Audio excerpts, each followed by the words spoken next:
valendo!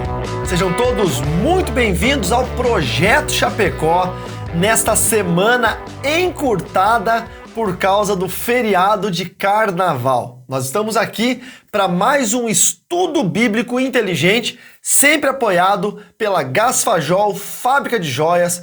Gasfajol com anéis, alianças, joias, tudo com ouro de qualidade com garantia. Acesse o site gasfajol.com.br ou chame no Instagram, @gasfajol. E também a Oftalmo Care Center, clínica oftalmológica lá em São Paulo, na Avenida Miruna 648. Faça seu exame oftalmológico com quem entende de verdade do assunto, Dr. Walter Kenji. E aqui em Chapecó, a clínica veterinária The Dogs, Pet Shop, Spa Pet de luxo e também cirurgias por videolaparoscopia com o Dr. Fábio Melo, um dos únicos médicos veterinários do Brasil a usar equipamento de ponta para fazer a cirurgia do seu pet. Você quer cuidar bem do seu pet? Leve na clínica The Dogs. Bom, hoje nós vamos falar sobre o pecado, a iniquidade nos separar de Deus.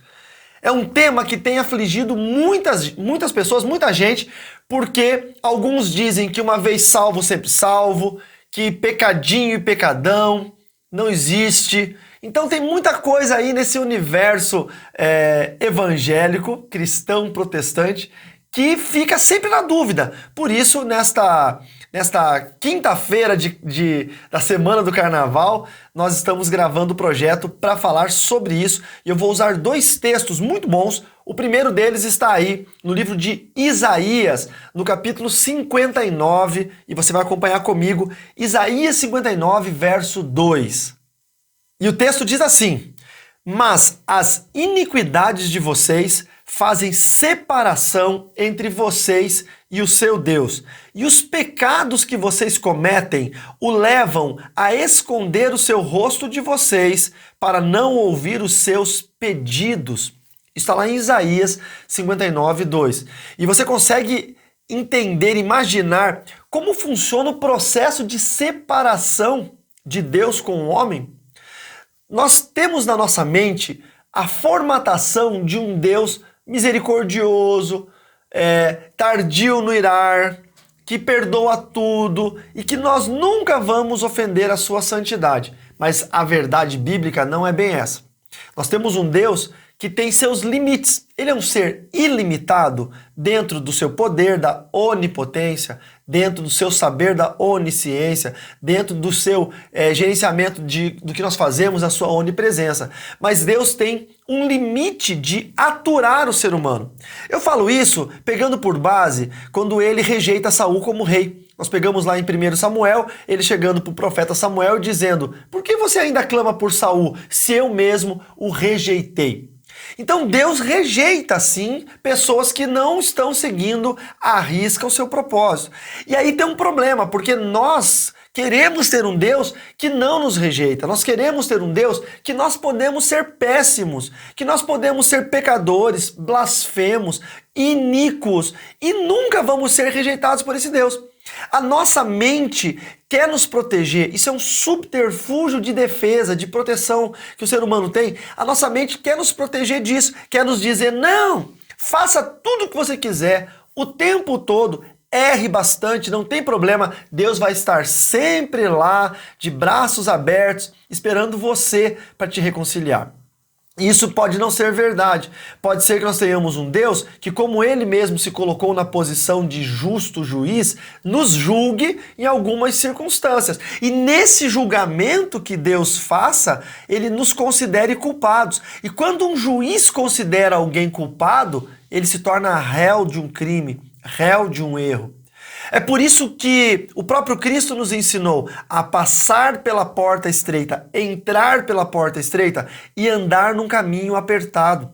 Muitos de nós passamos pela porta estreita porque achamos que é necessário isso para conversão, mas começamos a andar uma vida em caminho largo. E a Bíblia fala em João que o caminho largo nos leva à perdição. O crente moderno está muito equivocado no que diz respeito à salvação. O crente moderno, ele pensa que tudo pode. Que ele pode fazer qualquer coisa que Deus permite. Ele pode ser igualzinho, exatamente igual ao ímpio. Ele pode ir nas mesmas festas, beber as mesmas bebidas, fazer as mesmas atrocidades, ter a sexualidade aflorada como o ímpio, ir em vários lugares que o ímpio vai e simplesmente nada vai lhe acontecer. Vendo o carnaval desse ano de 2020, alguns disseram que Jesus foi homenageado na Sapucaí. Jesus não foi homenageado. Deixa eu explicar um negócio para você. O carnaval é uma festa da baixa magia. O carnaval é uma festa de religiões afro-brasileiras. O carnaval é uma festa da Umbanda, da Quimbanda e do Candomblé. O carnaval é isso, é uma festa religiosa do Candomblé, da Umbanda e da Quimbanda. O carnaval exalta esses valores. O carnaval exalta a promiscuidade sexual, a homossexualidade, a traição, o adultério, a bebedeira, o consumo de drogas. O carnaval exalta isso. O carnaval exalta os orixás, os deuses da Umbanda. O carnaval exalta os espíritos, exalta Satanás. O carnaval exalta isso. Então não tem como Cristo ser homenageado, porque não há comunhão entre luz e trevas. Não há associação entre Cristo e Belial. Não há associação entre o crente e o descrente. Talvez alguns vão dizer, Pastor Carlos, mas você é muito radical. Nós somos uma igreja aberta, nós estamos indo aonde ninguém vai, nós queremos ser luz nas trevas. Muito cuidado com erros de interpretação da palavra, ok? Porque ser luz nas trevas é você com a luz de Cristo combater as trevas e não você querer comungar com as trevas. Não há comunhão entre luz e trevas. O problema é que tem muito cristão que quer ser luz nas trevas a fim de comungar com as trevas e não a fim de combatê-las, de denunciá-las, de vencê-las. O problema é que os nossos pecados sim nos trazem separação entre Deus e nós. E vamos ler o texto de novo para você entender? Mas as iniquidades de vocês fazem separação entre vocês e o seu Deus. Não está dizendo que Deus sai de perto de nós, está dizendo que nós saímos perto de Deus. Quando nós somos pecadores iníquos, nós nos afastamos de Deus. Olha o restante do verso. E os pecados que vocês cometem o levam a esconder o seu rosto de vocês. Ou seja, Deus não quer esconder o rosto de nós. Deus não quer tapar os ouvidos de nós. Mas quando nós cometemos pecados, isso faz com que Deus se afaste de nós. Porque Deus não comunga com o pecado. O problema é que tem muito crente pecador. Tem muito crente mundaninho. Ele quer ser do mundo e quer ser da igreja. Não tem como. Ou você é servo de Deus ou você não é. E aí eu me lembro de uma história de antigamente muito legal. Do rapaz que estava em cima do muro. Você conhece essa história. Se você não conhece, é uma boa oportunidade para conhecer. E do lado de cá do muro estava Jesus e do lado de lá estava Satanás. O rapaz em cima do muro e Jesus ficava desesperado, gritando, vem pra cá, sai de cima do muro, pula nos meus braços, eu estou aqui, eu vou lhe acolher. Pula, meu filho, eu te amo, olha aqui, eu morri por você, vem pra cá. E o rapaz indeciso olhava pra Cristo e de repente ele olhava pra Satanás, Satanás estava de boa, braço cruzado, nem aí. E Jesus desesperado, vem rapaz, eu venci o mundo por você. Até que então o rapaz indignado olha para Satanás e pergunta, viu, você não vai falar nada? Jesus está ali se descabelando, tentando me convencer de pular para o lado dele, eu estou aqui em cima desse muro, e você não vai tentar me convencer também de pular para o seu lado? E o diabo olha para ele e diz, não, eu não vou fazer nada disso, porque o muro é meu. E é exatamente isso que essa ilustração quer dizer. Não existe estar na neutralidade, na nulidade. Se você está em cima do muro, você já pertence a Satanás. Há necessidade de tomar uma decisão e decidir por Cristo. Porque quando nós somos pecadores e somos iníquos, nós afastamos Deus de nós. E nós nos afastamos cada vez mais dele. Deixa eu pegar um outro texto bacana, que está lá em Romanos, no capítulo 1. Deixa eu ler aqui no meu iPad. Romanos, capítulo 1. Olha só que texto incrível. Nós estamos lembrando aqui que Romanos é o povo que morava em Roma, ou seja, a capital filosófica, a capital intelectual da humanidade na época de Cristo. Eles eram o governo mundial único, os que dominaram tudo desde o Império Helenista, 3 séculos antes de Cristo. Romanos 1, a partir do verso 18, diz: a ira de Deus se revela do céu contra toda impiedade e injustiça dos seres humanos, que por meio da sua injustiça suprimem a verdade. Pois o que se pode conhecer a respeito de Deus é manifesto entre eles, porque Deus lhes manifestou. Está falando de Jesus Cristo. Porque os atributos invisíveis de Deus, isto é, o seu eterno poder e a sua divindade, claramente se reconhecem desde a criação do mundo, sendo percebidos por meio das coisas que Deus fez. Já viu aquela história, você vê Deus numa cachoeira, numa borboleta, numa flor? Porque Deus fez o mundo e você claramente reconhece os atributos invisíveis de Deus. Por isso, os seres humanos são indesculpáveis. Ninguém tem uma desculpa para dizer não conheço a Deus. Olha para a natureza, olha para uma criação, olha para Deus permitindo uma mulher gerar um filho através da fecundação do óvulo, vinda de um homem. Olha que matemática incrível, que o ser humano não consegue reproduzir isso em laboratório. Não tem como criar um espermatozoide, criar um óvulo, não tem como criar vida. O ser humano não consegue reproduzir isso em laboratório. O verso 21. Porque, tendo conhecimento de Deus, não o glorificaram como Deus, nem lhe deram graças. Pelo contrário, se tornaram nulos em seus próprios raciocínios e o coração insensato deles se obscureceu. Dizendo que eram sábios, se tornaram tolos, e trocando a glória... Que tremendo esse versículo. E trocando a glória do Deus incorruptível por imagens semelhantes ao ser humano corruptível, às aves, aos quadrúpedes e aos répteis. Ou seja, em vez de adorar a Deus, começaram a adorar o ser humano, adorar animais. Você pega as aves, pega aí o Império Egípcio, né? Aquelas imagens de aves que são divindades, de répteis, de quadrúpedes. Então, é isso que o apóstolo Paulo está falando aos Romanos.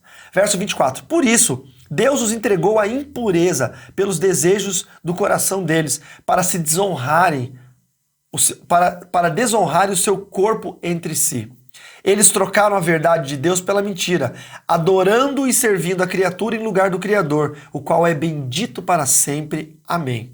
Agora perceba o verso 26 em diante, se não parece muito com os dias de hoje. Só que Paulo está escrevendo isso lá no primeiro século depois de Cristo, ou seja, nós estamos no século 21. 20 séculos atrás, 2000 anos atrás, Paulo estava escrevendo isso. Mas parece muito atual, parece muito com os dias de hoje, principalmente nessa época de carnaval. Fica bem atento. Por causa disso, Deus os entregou às paixões vergonhosas, porque até as mulheres trocaram o modo natural das relações íntimas por outro, contrário à natureza. O que é o modo natural da relação íntima? É mulher com homem. Qual que é o contrário a isso? É mulher com mulher. Da mesma forma, também os homens, deixando o contato natural das mulheres, se inflamaram mutuamente em sua sensualidade, cometendo indecência homens com homens, recebendo em si mesmos a merecida punição do seu erro. Não sei se vocês sabem, mas a maior dimensão, a maior expansão de doenças sexualmente transmissíveis começou a acontecer através de casais e de relações homossexuais. Nunca foi em relações heterossexuais. Foram passadas em relações heterossexuais? Sim, mas a maior quantidade de expansão de doenças sexualmente transmissíveis foi em grupos homossexuais, porque é o que está escrito na Bíblia, recebendo em si a punição pelo seu erro. E por haverem desprezado o conhecimento de Deus, o próprio Deus os entregou a um modo de pensar reprovável para praticarem coisas que não convêm.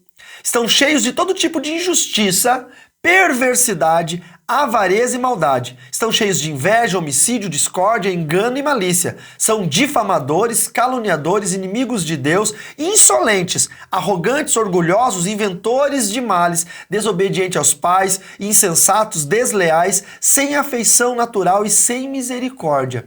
Embora conheçam a sentença de Deus de que os que praticam tais coisas são passíveis de morte, eles não somente as fazem, mas também aprovam os que as praticam. Isso aqui parece um texto dos dias de hoje. Não parece um texto de 20 séculos atrás, de 2000 anos atrás. Parece uma imagem retratando os dias atuais, inclusive no que diz respeito à imoralidade sexual e torpeza, os dias do carnaval. Quando eu vejo isso, eu percebo que o princípio da ação de Satanás, o princípio da atividade do diabo é separar o homem de Deus. Por quê? Se liga no que eu vou falar. Satanás já está condenado. A palavra de Deus diz no livro de Ezequiel, no capítulo 28, que o querubim, que era um querubim da guarda ungido, que se contaminou na sua maldade, no seu comércio, e um fogo saiu do seu interior, e ele se tornou o diabo que nós conhecemos, e a partir dele houve uma leva de anjos que caíram, 33% das estrelas do céu, como diz Apocalipse, caíram. Então nós temos aí um número incontável de demônios. Nesse texto de Ezequiel 28 fala que um fogo saiu do meio de si, no meio dele, o consumiu e ele jamais subsistirá. Essa frase, jamais subsistirá, significa que ele não terá como voltar à sua forma natural de anjo e nem vencerá. Então é um caso perdido. Satanás já perdeu o jogo. Ele sabe que já perdeu o jogo. Então o que ele está fazendo? Dando carrinho no zagueiro, está atacando na lateral. Ele está desesperado porque ele já perdeu o jogo. Como ele já perdeu o jogo, agora ele só tem uma escapatória: levar o maior número de pessoas possível com ele para o inferno. Nós lemos lá no livro de Apocalipse, no capítulo 20, que o anticristo, a antiga serpente, Satanás e até mesmo o inferno serão lançados no lago que arde em fogo e enxofre, chamado de segunda morte. Como já tem esse destino, já está definido, já está até sacramentado nas Sagradas Escrituras, o diabo não tem outra escapatória. Não tem como o diabo ficar bonzinho, se converter, virar um anjinho de luz e voltar para o céu. Então ele tenta tirar o maior número possível de pessoas da presença de Deus. E qual que é a forma que ele faz isso? Através do pecado. Ele é craque em fazer o ser humano pecar. Porque ele conhece os nossos desejos. Nós entregamos isso a ele. Nós mostramos para o diabo quais são os nossos desejos, o que é que nos afeta. Nós mostramos para o inimigo o que nos abala. Todo homem tem um preço, já dizia esse ditado. E nós entregamos de bandeja qual é o nosso preço. Lembre-se, Jesus 40 dias no deserto, jejuando, com fome. Quando o diabo se apresenta a ele, oferece que ele transforme pedra em pão. Porque ele estava com fome. Se Jesus estivesse precisando de riquezas, o diabo falaria: transforma essas pedras em ouro. Era o mito da alquimia de Hermes Trismegisto, da pedra filosofal, pegar um pouquinho do ovo de Hermes Trismegisto e transformar o chumbo em ouro. Era um mito dos alquimistas. Jesus poderia fazer aquilo com uma palavra. Mas não, o necessário naquela hora não era ouro, era comida. Então, transforma a pedra em pão. O inimigo, ele é craque em aproveitar circunstâncias. Ele é um grande aproveitador das circunstâncias. E ele sabe as nossas fraquezas, os nossos momentos de luta e de dor. Por isso ele vem com propostas para tirar a nossa dor, para tirar o nosso sofrimento e para tirar a nossa humilhação. É assim que Satanás entra na vida de um homem e faz pecar. E quando o diabo nos faz pecar, ele consegue que nós nos afastemos de Deus. E quando nós nos afastamos de Deus, o diabo entra na nossa vida. E ele consegue arrastar a nossa vida para junto do lago que arde em fogo e enxofre, que é a segunda morte, descrita lá em Apocalipse 20. Meu amado, minha amada, cuidado com a forma de vida que você tem. Se você é um cristão pecador, e aí me perdoe a franqueza, quem acompanha meu canal há muito tempo sabe que eu não tenho papas na língua para falar sobre salvação, santidade, sobre pecado. Eu sou um pecador, não estou me colocando na posição de santo, nem subjugando vocês e nem dizendo que eu sou melhor do que alguém. Eu sou tão pecador como todos vocês, como todos nós somos, carente da salvação através de Jesus Cristo. Mas uma coisa eu preciso te dizer, nós precisamos andar em santidade. É necessário que nós andemos em caminho de santidade, porque Deus está trazendo à luz tudo aquilo que nós fazemos no que é oculto. Aquilo que nós fazemos no escuro, Deus trará à luz. Aquilo que nós fazemos no interior de uma casa, Deus falará nos telhados e trará ao conhecimento de todos todo pecado e toda iniquidade. Não se esqueça de uma coisa. O projeto de Deus é nos salvar. Se chama projeto de salvação.